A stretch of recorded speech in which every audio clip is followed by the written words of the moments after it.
Hello, 4th and 5th grade. This is the Wednesday video for our Number the Stars. In yesterday's chapter, they were continuing to have this very strange kind of funeral type service with these strangers in the house. And Nazis actually ended up invading the house because they were suspicious about what was going on. But they left. They were able to kind of convince them that this is what was going on. So those soldiers left. Peter then continued to kind of read from the Bible. And then eventually, when he was sure that the Nazis were totally gone and nobody was outside listening, he said, all right, it's time. And the last two sentences of the chapter were, first he closed the windows, then he went to the casket and opened the lid. Okay, so we're going to find out exactly what is inside this casket. Before we start reading chapter 11, I just want to give you a quick review of the geography of where we're talking about. So remember, we're of course on the continent of Europe, and Anne-Marie and her family all live in Copenhagen, Denmark. So Denmark, let's see, is this tiny peninsula of a country coming off of Germany. There's Poland, Germany. At that time, Germany was broken into two parts. Anyway, so there's Copenhagen. So remember, they have left Copenhagen and gone to Uncle Henrik's home on the coast. And they've talked about how they've been able to look across and see Sweden. So they're looking across the Baltic Sea. So remember, Sweden is one of the few European countries right now that is not occupied or taken over by Nazi soldiers and Hitler.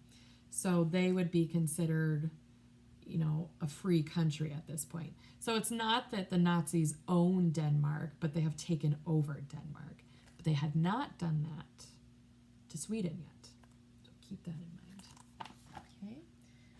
All right. So no particular words that I'll go over with you. If you don't already have your book and packet, pause the video and go grab those. All right, we are ready for chapter 11. It's on page 88. Okay. This is called, Will We See You Again Soon, Peter? Anne-Marie blinked. Across the dark room, she saw Ellen, too, peering into the narrow wooden box in surprise, meaning the casket. There was no one in the casket at all. Instead, it seemed to be stuffed with folded blankets and articles of clothing. Peter began to lift the things out and distribute them to the silent people in the room. He handed heavy coats to the man and wife, and another to the old man with the beard. It will be very cold, he murmured. Put them on. He found a thick sweater for Mrs. Rosen and a woolen jacket for Ellen's father. After a moment of rummaging through the folded things, he found a smaller winter jacket and handed it to Ellen. Anne-Marie watched as Ellen took the jacket in her arms and looked at it. It was patched and worn. It was true that there had been few new clothes for anyone during the recent years, but still, Ellen's mother had always managed to make clothes for her daughter, often using old things that she was able to take apart and refashion in a way that made them seem brand new. Never had Ellen worn anything so shabby and old. But she put it on, pulled it around her, and buttoned the mismatched buttons. Peter, his arms full of the odd pieces of clothing, looked toward the silent couple with the infant. I'm sorry, he said to them. There is nothing for a baby. I'll find something, Mama said quickly. The baby must be warm. She left the room and was back in a moment with Kirsty's thick red sweater. Here, she said softly to the mother. It will be much too big, but that will make it even warmer for him. The woman spoke for the first time. Her, she whispered. She's a girl. Her name is Rachel. Mama smiled and helped her direct the sleeping baby's arms into the sleeves of the sweater. Together, they buttoned the heart-shaped buttons. How Kirsty loved that sweater with its heart buttons. Until the tiny child was completely encased in the warm red wool. Her eyelids fluttered, but she didn't wake. Peter reached into his pocket and took something out. He went to the parents and leaned down toward the baby. He opened the lid of the small bottle in his hand. "How much does she weigh?" Peter asked. "She was 7 pounds when she was born," the young woman replied. "She's gained a little, but not very much. Maybe she weighs 8 pounds now, but no more." "A few drops will be enough then. It has no taste. She won't even notice." The mother tightened her arms around the baby and looked up at Peter, pleading. "Please, no," she said. "She always sleeps all night. Please, she doesn't need it. I promise she won't cry." Peter's voice was firm. "We can't take a chance," he said. He inserted the dropper of the bottle into the baby's tiny mouth and squeezed a few drops of liquid onto her tongue. The baby yawned and swallowed. The mother closed her eyes, and her husband gripped her shoulder. So I'm going to pause there for a minute. So this is a very new baby, like it's maybe a month or two old. So it's still very young. And any of you that remember having younger siblings or have any experience with babies, you know that young babies will cry at any moment. You can never really predict when they're going to cry, and you never know what's going to make them cry. So what Peter just did, he had like a certain type of medicine or like a drug, not a bad one, but something that will just make the baby sleep. And so it was just this little bottle of liquid with kind of like a little dropper. So one of those things like you squeeze the top and it'll suck up liquid and then you can push it to drop it out. So because of the baby's very small size, he was like, oh, just a couple drops would do. Whereas like with an adult, you might have to take a few like dropperfuls. But the point is that it's going to make the baby very sleepy. Just like if you sometimes take like a cough medicine like NyQuil or something, it can make you very tired and you sleep very soundly. So to not risk the baby crying for some reason, Peter has just given the baby a few drops of this kind of sleepy medicine. Okay. All right. So we're still on page 90. We're down here at the word next. So next, Peter removed the folded blankets from the coffin, one by one, and handed them around. "Carry these with you," he said. "You will need them later for warmth."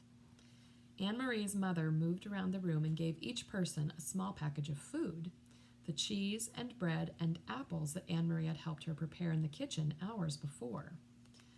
Finally, Peter took a paper-wrapped packet from the inside of his own jacket.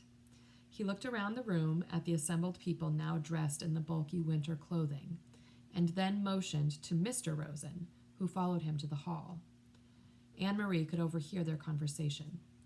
"Mr. Rosen," Peter said, "I must get this to Henrik, but I might not see him. I am going to take the others only to the harbor, and they will go to the boat alone. I want you to deliver this without fail. It is of great importance." There was a moment of silence in the hall, and Anne-Marie knew that Peter must be giving the packet to Mr. Rosen. Anne-Marie could see it protruding from Mr. Rosen's pocket when he returned to the room and sat down again. She could see, too, that Mr. Rosen had a puzzled look. He didn't know what the packet contained. He had not asked. It was one more time, Anne-Marie realized, when they protected one another by not telling. If Mr. Rosen knew, he might be frightened. If Mr. Rosen knew, he might be in danger. So he hadn't asked, and Peter hadn't explained. "Now," Peter said, looking at his watch, "I will lead the first group. You and you and you." He gestured to the old man and to the young people with their baby. "Inge," he said. Anne-Marie realized that it was the first time that she had heard Peter Nielsen call her mother by her first name. Before, it had always been Mrs. Johansson, or in the old days, during the merriment and excitement of his engagement to Lise, it had been occasionally Mama. Now it was Inge. It was as if he had moved beyond his own youth and had taken his place in the world of adults. Her mother nodded and waited for his instructions. "You wait 20 minutes, and then bring the Rosens. Don't come sooner. We must be separate on the path so there is less chance of being seen." Mrs. Johansson nodded again. Come directly back to the house after you have seen the Rosens safely to Henrik. Stay in the shadows and on the back path. You know that, of course. By the time you get the Rosens to the boat, Peter went on, I will be gone. As soon as I deliver my group, I must move on. There is other work to be done tonight. He turned to Anne-Marie. So I will say goodbye to you now. Anne-Marie went to him and gave him a hug. But will we see you again soon? She asked. I hope so, Peter said. Very soon. Don't grow much more, or you will be taller than I am, little long legs. Anne-Marie smiled, but Peter's comment was no longer the light-hearted fun of the past. It was only a brief grasp at something that had gone. Peter kissed Mama wordlessly. Then he wished the Rosens Godspeed, and he led the others through the door. So I'm going to pause there for a minute. If you haven't already figured out, what do the Rosens, the young married couple with the baby, and the old man with the beard all have in common? They are all Jewish. Okay? So what's going on right now is that Peter, Mama, and Uncle Henrik have created this plan to help the Rosens and these other Jewish people escape. Okay? All right, so we're on page 93, and I'm right here. Where'd Mama? Mama, Anne-Marie, and the Rosens sat in silence. There was a slight commotion outside the door, and Mama went quickly to look out. In a moment, she was back. It's all right, she said, in response to their looks. The old man stumbled, but Peter helped him up. He didn't seem to be hurt, maybe just his pride, she added, smiling a bit. It was an odd word, pride. Anne-Marie looked at the Rosens sitting there, wearing the misshapen, ill-fitting clothing, holding ragged blankets folded in their arms, their faces drawn and tired. She remembered the earlier, happier times. Mrs. Rosen, her hair neatly combed and covered, lighting the Sabbath candles, saying the ancient prayer. And Mr. Rosen, sitting in the big chair in the living room, studying his thick books, correcting papers, adjusting his glasses, looking up now and then to complain good-naturedly about the lack of decent light. She remembered Ellen in the school play, moving confidently across the stage, her gestures sure and her voice clear. All of those things, those sources of pride, the candlesticks, the books, the daydreams of theater, had been left behind in Copenhagen. They had nothing with them now. There was only the clothing of unknown people for warmth, the food from Henrik's farm for survival, and the dark path ahead through the woods to freedom. Anne-Marie realized, though she had not really been told, that Uncle Henrik was going to take them in his boat across the sea to Sweden. So remember when I showed you the map at the beginning of this video? Sweden right now is not occupied by Nazis, so it would be safe for Jewish people in Sweden. She knew how frightened Mrs. Rosen was of the sea, its width, its depth, its cold. She knew how frightened Ellen was of the soldiers with their guns and boots, who were certainly looking for them. And she knew how frightened they all must be of the future. But their shoulders were as straight as they had been in the past, in the classroom, on the stage, at the Sabbath table. So there were other sources, too, of pride, and they had not left everything behind. All right, so that is the end of chapter 11. In your packet, we are still just focused on that same quiz time page for chapters 9 through 12. So far, you've done numbers 1 through 4.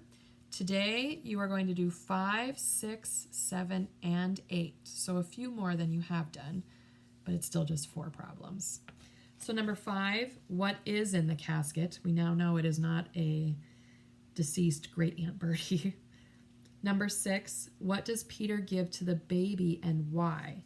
Now please notice this is asking what does Peter give the baby, not what Mama went and got for the baby, but what Peter gave to the baby. So make sure you say what it is and why he gave it to the baby.